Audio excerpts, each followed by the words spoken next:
Ada. Ya, silakan duduk lagi.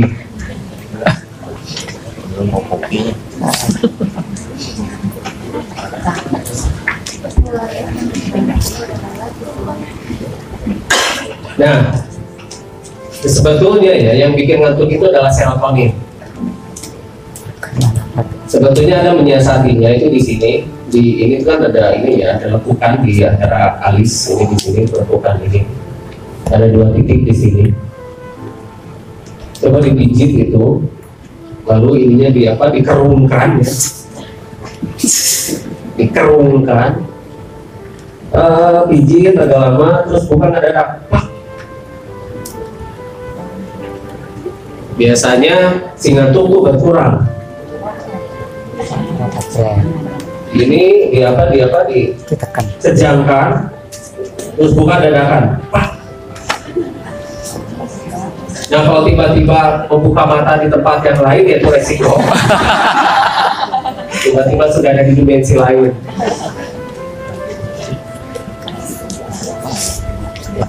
Nah, haram.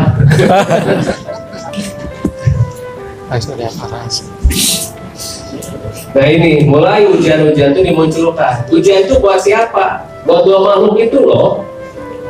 Diberi makhluk yang justru kemampuannya lebih baik daripada 2 makhluk yang tadi.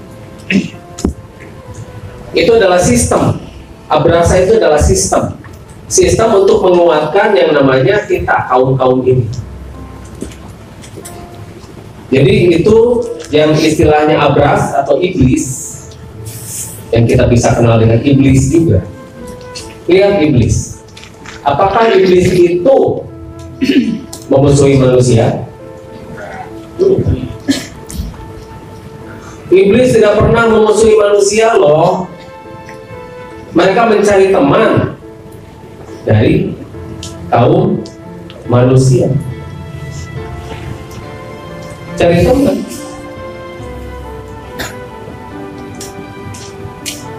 Bukan mencari musuh. Iblis itu mengenalkan segala hal yang akan melemahkan kita. Ngasih tahu iblis itu sebetulnya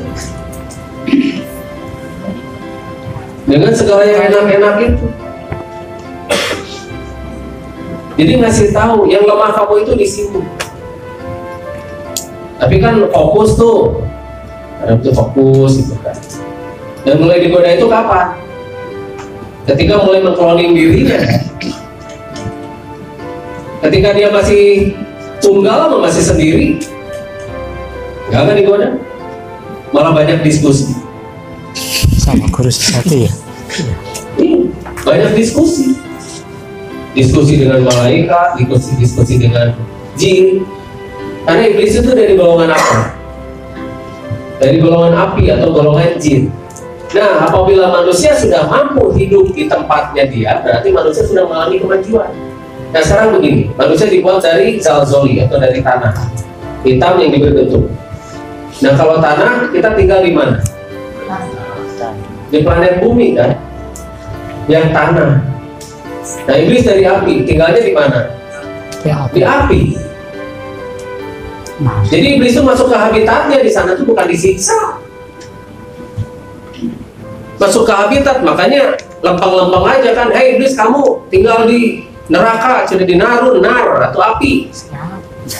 Kata iblis, oke. Siap. Siap. Karena memang itu habitat gue gitu. Lempeng, ini masukin ke nar itu kan. Ini habitat saya, aku nyaman di sini. Manusia dilemparkan ke tanah kan, ya habitatnya tanah. Tapi kalau misalnya manusia sudah hidup di suatu lingkungan yang penuh dengan api, berarti akselerasi selnya sudah sangat luar biasa. Sudah mulai sangat luar biasa akselerasinya. Berarti iblis itu fungsinya adalah untuk meningkatkan kemampuan manusia sehingga dia bisa hidup di tempat tinggalnya. Jadi sakti kan dalam matanya juga Ibrahim bisa lawan sana. Salah nggak itu? Nah, udah mulai kebalik. Ngantuk deh. Karena selama ini kita tuh paling suka melaknat iblis. Padahal kata iblisnya, nah aing disalahin. Kenapa sih saya disalahin? Padahal saya memberitahu kelemahanmu. Saya kenalkan kamu dengan kesenangan-kesenangan, semua kenikmatan kesenangan agar kamu menjadi lemah. Sehingga kamu waspada, sehingga kamu aware. Sehingga kamu tahu bahwa inilah yang melemahkan kamu. Dan kamu sanggup untuk melawan ini. Dan menggembleng dirimu. Sehingga kamu bisa hidup di tempat manapun, termasuk di tempatku. Yang di sana itu adalah api, nar. Minimal kamu 40% deh dulu, kata iblis tadi. 40% bisa loh hidup di gue. Dengan jasad.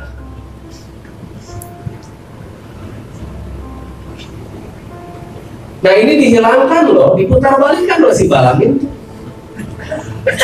Makanya kenapa kalau benar itu dilaknat oleh Allah ya, oleh ini, oleh sang aras, kenapa nggak dihilangin aja ya? Nah makanya disinilah kita jangan jadi orang yang ingkar akal. Ketika kita ingin menjadi manusia-manusia yang bersaksi, janganlah kita menjadi manusia yang ingkar akal. Enak aja orang, wah kamu mau ingkar sunnah, oh ingkar akal. Itulah senjata yang diberikan oleh aras, oleh Allah, agar kita itu menjadi orang yang berpikir. Makanya kita harus berpikir, kita harus memikirkan.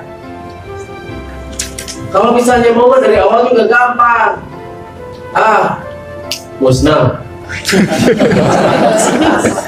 nggak perlu cincin. Iya, Allah malah berbatu akik. Kalau bisa memusnahkan itu mah gampang. Maha kuasa, maha kuat.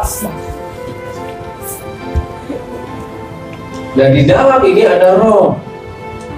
Karena itulah gabungan antara zat, roh dengan sistem-sistem yang ada di semesta. Nah keseimbangan-keseimbangan itulah yang terjadi. Makanya keseimbangan itu ada Brahmanya yang di tengah, ada Siwanya yang dihancurkan, itu kan ini bukan rusak, itu ada keseimbangan. Ada Wisnunya yang membangun. Jadi itu adalah keniscayaan, triwan. Makanya kita disuruh bersaksi pada yang wujud. Nah pertanyaannya sekarang, apakah Roh itu berfirman? Roh itu tidak berfirman. Yang berfirman itu adalah Allah atau aras. Karena dia adalah guru yang paling baik, guru sejati. Dan guru sejati itu ada di dalam diri individu. Makanya digambarkan karena tiap individu itu berbeda, tugasnya pun berbeda, makanya dimunculkanlah bengit pun berbeda gitu. Muka juga berbeda ini. Itu suatu tanda, itu pelajaran. DNA sama beda. Fingerprint sama beda. Meskipun DNA manusia dengan DNA anjing itu beda.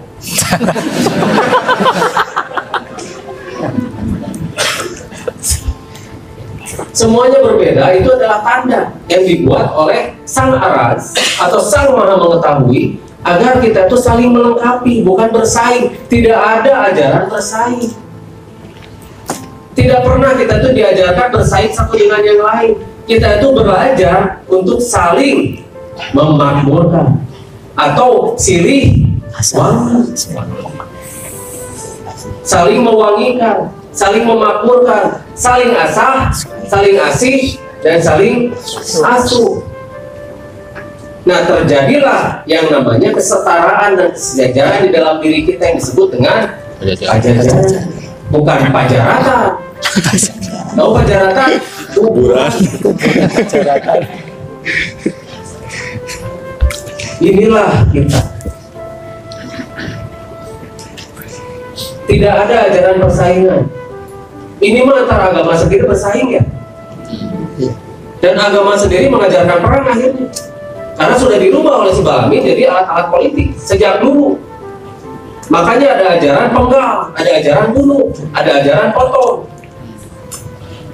Yang paling banyak perang itu ya di ajaran ini ya, Islam. Perang kandang, perang Uhud, perang Badar, perang apa lagi. Terus di Hindu juga ada Bharatayuddha dan sebagainya. Di Kristen ada perang salib. Jadi agama itu akhirnya oleh si Balaami diputar balik, identiknya dengan akhirnya begitu. Di Buddha juga ada, di semuanya. Padahal semuanya mengajarkan damai ya. Mengajarkan damai, saling memakmurkan, dan tidak ada yang namanya peperangan.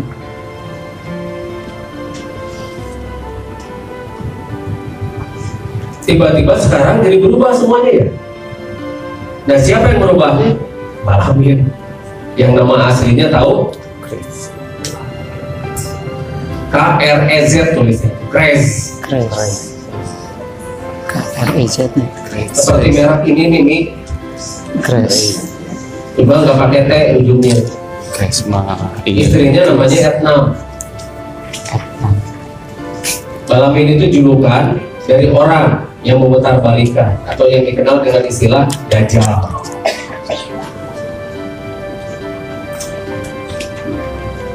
KREZ. Krez.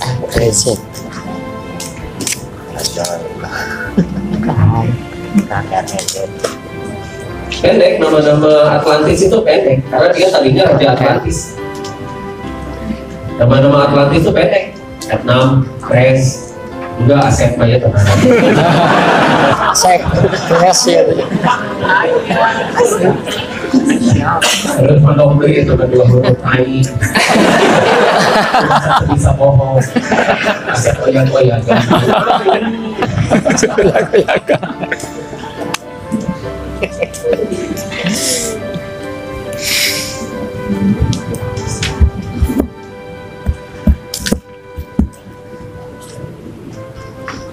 Nah, sekarang sudah mulai kan ada gambaran perbedaan antara ruh dengan aras.